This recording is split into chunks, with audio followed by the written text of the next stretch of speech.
मैंने ऐसे पेशेंट देखे हैं जिनका थर्ड ग्रेड का बॉल्डनेस था, 4,500 ग्राफ्ट्स लगवा लिए थे, राइट। बहुत अच्छी डेंसिटी भी आई, लेकिन 2 से 3 साल बाद हुआ क्या, जब एक्जिस्टिंग हेयर लॉस हो गया तो दोबारा सेशन करवाने के लिए जाना पड़ा। लेकिन सबसे बड़ी प्रॉब्लम वहां ये आई, सपोज आपने आज ट्रांसप्लांटेशन करवाया, 6 महीने में आपका रिजल्ट आ गया, आपका बहुत अच्छा डोनर एरिया था, आपका 6 महीने में रिजल्ट भी आ गया। वो रिजल्ट एक फाइनल रिजल्ट नहीं होता। Hey guys, welcome back to this channel. कैसे हैं आप सभी? उम्मीद करता हूं बहुत ही ज्यादा बेटर होंगे। आज की Q&A वीडियो में आप सभी का स्वागत है। जैसे कि आप सभी जानते हैं, हम ऑलमोस्ट हर वीकेंड एक Q&A वीडियो रखते हैं जिसमें आप अपने हेयर ट्रांसप्लांट से रिलेटेड जितने भी डाउट्स हैं पूछते हैं और हम उन डाउट्स को डॉक्टर के साथ डिस्कस करके आपको आंसर्स देते हैं। तो आज की वीडियो भी काफी ज्यादा इंटरेस्टिंग होने वाली है। आप लोगों ने काफी अच्छे क्वेश्चंस पूछे हैं, कॉस्टिंग को लेके, क्लिनिक को लेके, हेयर ट्रांसप्लांटेशन के रिस्क को लेके, काफी अच्छे क्वेश्चंस हम आज की वीडियो में कवर करने वाले हैं। दोस्तों, वीडियो की तरफ बढ़ते हैं। लेकिन सबसे पहले, अगर आप अपना हेयर ट्रांसप्लांटेशन करवाना चाहते हो, आप कंफ्यूज हो, आपको कितने ग्राफ्ट लगेंगे, आपका ट्रांसप्लांटेशन में खर्चा कितना आएगा, आपको ट्रांसप्लांटेशन करवाना चाहिए भी कि नहीं, और आप भी हेयर ट्रांसप्लांट से रिलेटेड इन्फॉर्मेशन सर्च कर रहे हो, तो आप हमारी वेबसाइट www.besthairhelp.com पे विजिट कर सकते हो। वहां पे आपको हेयर ट्रांसप्लांट से रिलेटेड सारी की सारी इन्फॉर्मेशन मिल जाएगी और आप भी अपना ट्रांसप्लांटेशन 100% सक्सेसफुली करवा पाओगे, जैसे कि काफी लोग करवा चुके हैं। नीचे मैंने डिस्क्रिप्शन में लिंक दिया हुआ है वेबसाइट का, आप वहां पे जाकर हमसे कॉन्टैक्ट कर सकते हो। तो गाइस, सबसे पहला क्वेश्चन पूछा है मनोज पंत ने।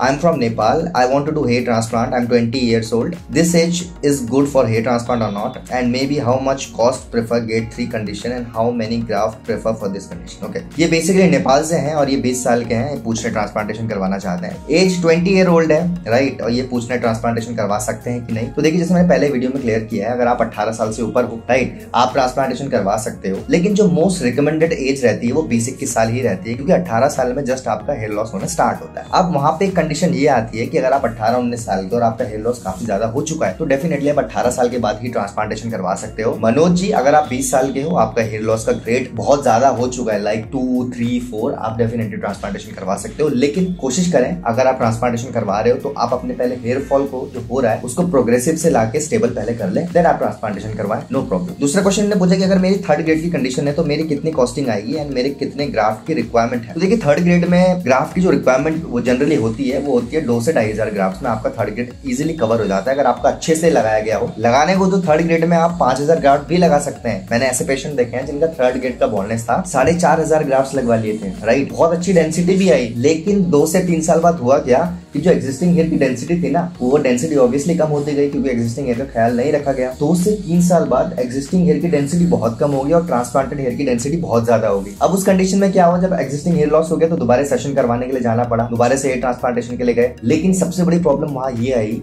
जब पहले ही सेशन में 4,500 ग्राफ्ट पीछे से निकाल के आगे लगा दिए गए, दूसरे सेशन के ग्राफ्ट ही नहीं बचे, राइट। तो इसीलिए हमेशा मैं बोलता हूं कि आप जिस भी क्लिनिक से ट्रांसप्लांटेशन करवाओ, मेक श्योर कि वहां पे ओवर एक्सट्रैक्शन ना होता हो, राइट। अगर आपका सेकंड या थर्ड ग्रेड का बॉल्डनेस है, 2 से 2,500 ग्राफ्ट में आपका अच्छे से कवर हो जाएगा और अच्छी डेंसिटी भी आ जाएगी, उसमें 4,000 ग्राफ्ट लगाने की जरूरत ही नहीं है। और कॉस्टिंग की बात करूं तो 2 से 2,500 ग्राफ्ट अगर आपके लगने हैं तो इंडिया में जनरली जो कॉस्टिंग होती है वो 20 से 25 रुपए पर ग्राफ्ट में ट्रांसप्लांटेशन हो जाता है। तो आप मान के चलिए 40 से 50,000 रुपए में आपका अच्छा ट्रांसप्लांटेशन हो सकता है। नेक्स्ट उन्होंने पूछा नितिन ने, will derma rolling promotes hair growth? If so, what is the standard size of the needle to be considered? ये बेसिकली पूछा जा रहा है कि डर्मा रोलिंग से क्या आपका हेयर ग्रोथ प्रमोट होता है कि नहीं, और अगर होता है तो उसका एक स्टैंडर्ड साइज क्या होता है। मैं पहले एक स्पेशल वीडियो बना चुका हूं, अगर आपने वो वीडियो नहीं देखी तो हमारे चैनल में जाइए, उसमें डर्मा रोलिंग के बारे में बताया है। डर्मा रोलिंग सिर्फ हेयर ग्रोथ के लिए यूज नहीं होता, उसके काफी सारे यूजेस हैं, जैसे कि मैंने बताया स्किन ट्रीटमेंट्स के लिए भी इसका यूज होता है। जहां तक हेयर ग्रोथ की बात करूं तो जी हाँ, ये प्रमोट करता है आपकी हेयर ग्रोथ को, लेकिन वो कुछ केसेस में वो वहां पे आपकी हेयर ग्रोथ का प्रमोट करेगा जहां पे आपके हेयर जो है वो मिनिएचराइज्ड हो चुके हों, राइट, वो बिल्कुल लॉस ना हुए हों। ऐसा नहीं कि बाल गायब हो गए तो फिर आप डर्मा रोलिंग करोगे तो बाल वापस से आ जाएगा, ऐसा नहीं होता। डर्मा रोलिंग हेयर ग्रोथ को प्रमोट करता है उस कंडीशन में जहां पे आपका हेयर है वो मिनिएचराइज्ड हुआ है, राइट, वो पतला हो गया। डर्मा रोलिंग करने से उसको बूस्ट मिलता है और वो मोटा होने लगता है। और अगर मैं बात करूं स्टैंडर्ड साइज की, तो डर्मा रोलिंग आप 1.5 mm का यूज करिए, स्टैंडर्ड साइज यही कंसीडर किया जाता है मैक्सिमम क्लिनिक्स में। नेक्स्ट उन्होंने पूछा है भट्ट हिलाल ने, what's the main thing upon which the result of hair transplant depends, good doctor और अ गुड डोनर। बहुत अच्छा क्वेश्चन है और लास्ट वीडियो में शायद किसी ने क्वेश्चन पूछा था, बहुत अच्छा क्वेश्चन है कि सबसे इंपॉर्टेंट चीज क्या होती है ट्रांसप्लांटेशन के लिए, जो जिसपे आपका रिजल्ट डिपेंड करता है, क्या गुड डोनर एरिया या फिर गुड सर्जन। मतलब दोनों में से कौन सी चीज ज्यादा इंपॉर्टेंट होती है, गुड सर्जन जहां से आप ट्रांसप्लांटेशन करा रहे हो जिनसे, या फिर आपका अच्छा डोनर एरिया, दोनों में से क्या होना चाहिए जिससे आपका रिजल्ट आए। देखिए, अगर मैं ये क्वेश्चन काफी लोगों से पूछूं तो मैक्सिमम लोग यही बोलेंगे कि हाँ, अगर मेरा डोनर एरिया अच्छा है तो मेरा रिजल्ट 100% अच्छा आएगा। जबकि मैंने लास्ट वीडियो में कवर किया, डोनर एरिया से ज्यादा आपके सर्जन का अच्छा होना जरूरी है अगर आप एक अच्छा रिजल्ट प्रेफर कर रहे हो। एक अच्छा रिजल्ट सिर्फ एक अच्छी डेंसिटी नहीं होती, एक अच्छा रिजल्ट एक अच्छी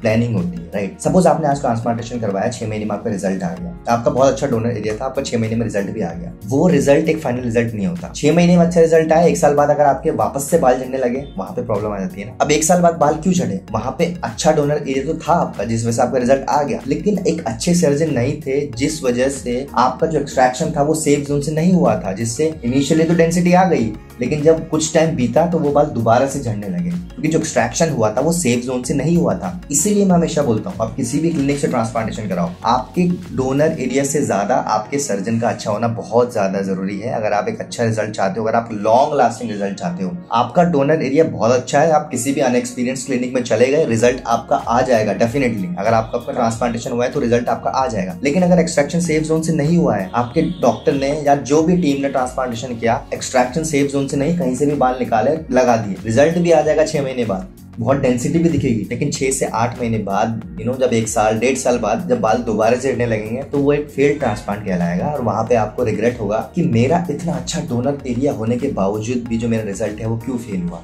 इसलिए मैं हमेशा बोलता हूँ कि जहां से भी आप ट्रांसप्लांटेशन करवाओ, वहां पे हमेशा कंसल्टेशन के टाइम कुछ चीजें क्लियर करो कि वहां पे सर्जरी कैसे होने वाली है, कौन सर्जरी करने वाला है, एक्सट्रैक्शन कौन करने वाला है, ये चीजें क्लियर होना बहुत ज्यादा जरूरी है। नेक्स्ट उन्होंने पूछा इस डालू वर्ड ने, सर हेयर ट्रांसप्लांट करने के कितने दिन घर में रहना पड़ेगा? Love from Orissa. ओके, ये पूछना चाह रहे हैं कि ट्रांसप्लांटेशन के बाद कितने दिन तक हमें घर में रहना पड़ता है। तो ये चीजें मैं पहले भी क्लियर कर चुका हूँ कि ट्रांसप्लांटेशन कोई बहुत बड़ी सर्जरी नहीं है कि आपको एडमिट होना पड़ेगा या आपको घर में 1 महीना रहना पड़ेगा। बहुत छोटा सा प्रोसीजर है, 7 से 8 घंटे का प्रोसीजर है, राइट। आप अगर सुबह ट्रांसप्लांटेशन करवाते हो, शाम को आप घर जा सकते हो, और 2 दिन बाद से आप ऑफिस भी ज्वाइन कर सकते हो। काफी लोग ऐसे होते हैं जैसे आज ट्रांसप्लांटेशन हुआ, परसों से इन्होंने ऑफिस ज्वाइन कर लिया। तो ये चीज दिखाता है कि बहुत सिंपल सर्जरी, बहुत माइनर सी सर्जरी है। ऐसा नहीं है कि आपको महीनों भर घर में रहना पड़ेगा। 1 से 2 दिन आप रेस्ट करिए, 3 से 4 दिन बाद आप ऑफिस इजीली ज्वाइन कर सकते हो, या फिर आप कॉलेज स्टूडेंट हो, आप कॉलेज ज्वाइन कर सकते हो। नेक्स्ट उन्होंने पूछा जेपी ने, is beard transplant possible in India?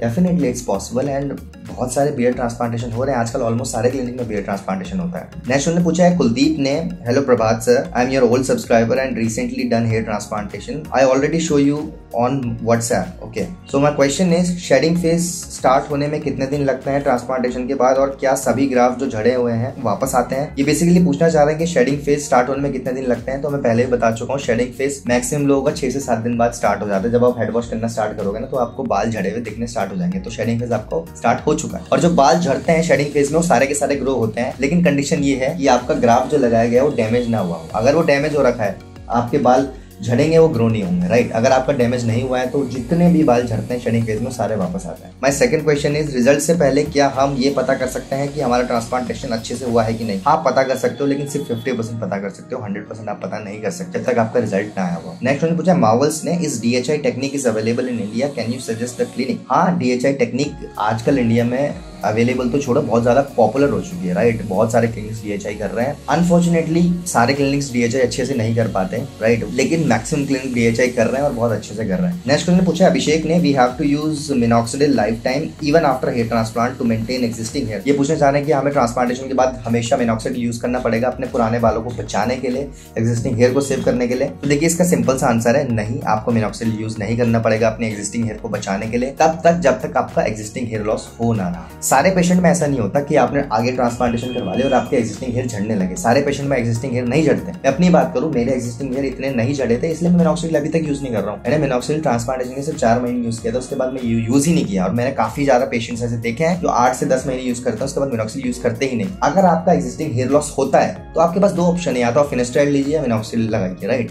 ऐसा नहीं है कि आपको जरूरी जिंदगी भर मिनॉक्सिडिल लगाना पड़ेगा। नेक्स्ट उन्होंने पूछा दीप्ति रंजन ने, क्या शेडिंग फेज सबका होता है? जिसका शेडिंग फेज नहीं होता उसमें रिजल्ट पे कोई इफेक्ट होता है? तो देखिए, शेडिंग फेज सबका नहीं होता, मैक्सिमम लोगों का होता है, और जिनका शेडिंग फेज नहीं हो रहा है रिजल्ट पे कोई इफेक्ट नहीं आने वाला। As suggested by your website, I have done hair transplant from Kolkata clinic and it's been 40 days, but मेरा शेडिंग फेज सिर्फ 15-20 दिन चला। After that no hair fall from the transplanted area. मेरा सिर्फ 20 से 30% शेडिंग हुआ है। It's fine, totally fine. हमने ऑलरेडी केस स्टडी शो करी है जहाँ पे सिर्फ 20 से 30% लोगों को शेडिंग होता है और रिजल्ट आना स्टार्ट हो जाता है। आपने बेस्ट हेयर हेल्प से अपना ट्रांसप्लांटेशन कराया कोलकाता से, 40 दिन हुए हैं, 15 से 20 दिन शेडिंग हुआ आपका, टोटली फाइन। जैसे मैं पहले बता चुका हूँ, जितना जल्दी शेडिंग कंप्लीट होगा उतना जल्दी आपका रिजल्ट आना स्टार्ट होगा, तो डोंट वरी। नेक्स्ट उन्होंने पूछा है एस्थेटिक विक्की ने, भाई मेरे ट्रांसप्लांटेशन को 20 दिन हो चुके हैं और बाय मिस्टेक ट्रांसप्लांटेड एरिया पे चोट लग गई है, थोड़ी बहुत स्वेलिंग भी आ गई है, is there any graft damage, no bleeding. तो देखिए 20 दिन हुए सिर्फ ट्रांसप्लांटेशन को। पहली बात तो ये कि आपके ग्राफ्ट जो है वो ऑलरेडी सेटल डाउन हो चुके हैं स्कैल्प में, राइट। अब ये डिपेंड करता है कि आपकी चोट लगी कैसी है। अगर आपकी चोट बहुत ज्यादा गहरी लगी है तो ऑब्वियसली हो सकता है ग्राफ्ट डैमेज होगा, लेकिन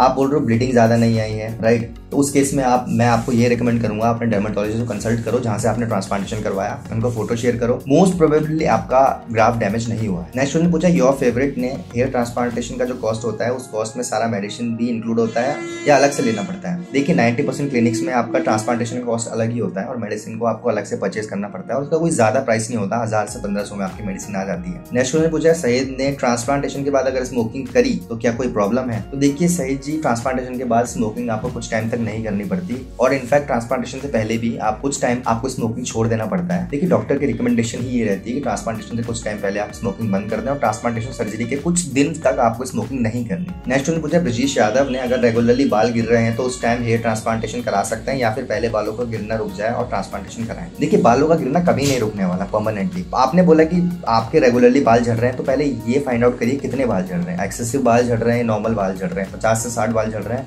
ये एक नॉर्मल हेयर फॉल होता है। लेकिन इसका मतलब ये नहीं कि आपके 50-60 बाल आपको दिख रहे हैं। अगर 50-60 बाल दिख रहे हैं तो वो एक मेजर कंसर्न है, क्योंकि 50-60 बाल दिन में गिरना एक नॉर्मल कंसिडर किया जाता है, राइट। अब हमेशा आपके बाल झड़ते हैं, तो अगर आपको बहुत ज्यादा बाल दिख रहे हैं तो आपको पहले अपने हेयर फॉल को स्टेबल करना पड़ेगा, राइट, उसके बाद आप ट्रांसप्लांटेशन कराएं तो ज्यादा बेटर है। नेक्स्ट क्वेश्चन पूछा है राहुल ने, ट्रांसप्लांट सर्जरी के कितने दिन बाद तक बॉडी में वीकनेस रहती है और हेयर भारी रहता है, और हेयर ट्रांसप्लांट के बाद हमारे द्वारा की गई ऐसी कौन कौन सी गलतियां हो सकती है जिससे ट्रांसप्लांटेशन फेल हो सकता है? प्लीज रिप्लाई भाई। ये बेसिकली पूछना चाह रहे हैं कि ट्रांसप्लांटेशन के बाद कितने दिन तक बॉडी में वीकनेस रहती है। तो देखिए राहुल जी, ट्रांसप्लांटेशन के बाद बॉडी में वीकनेस नहीं रहती, एनेस्थीसिया का थोड़ा बहुत असर रहता है, राइट, लेकिन वीकनेस नहीं रहती। बहुत छोटी सी सर्जरी जैसे मैं पहले ही बता चुका हूँ। और दूसरी बात मैं करूँ सर भारी रहना, तो सर भारी एनेस्थीसिया की वजह से रहता है, कुछ दिनों तक आपका रहता है, लेकिन वो बहुत ज्यादा भारी नहीं होता है, नॉर्मल सा एनेस्थीसिया का इफेक्ट होता है and it's totally normal. So guys, ये थी आज की वीडियो। उम्मीद करता हूँ आपको आज की वीडियो पसंद आई होगी। अगर आपको आज की वीडियो पसंद आई तो हमारी वीडियो को लाइक करिए, अपने फ्रेंड्स के साथ ज्यादा से ज्यादा शेयर करिए एंड अगर फर्स्ट टाइम हमारे चैनल में आए तो प्लीज चैनल को सब्सक्राइब कर दीजिए, क्योंकि आने वाले टाइम में बहुत सारी ऐसी वीडियोस लाने वाले हैं जिनकी नोटिफिकेशन डायरेक्टली आपके फोन में पहुंच जाएगी। Thank you so much for watching.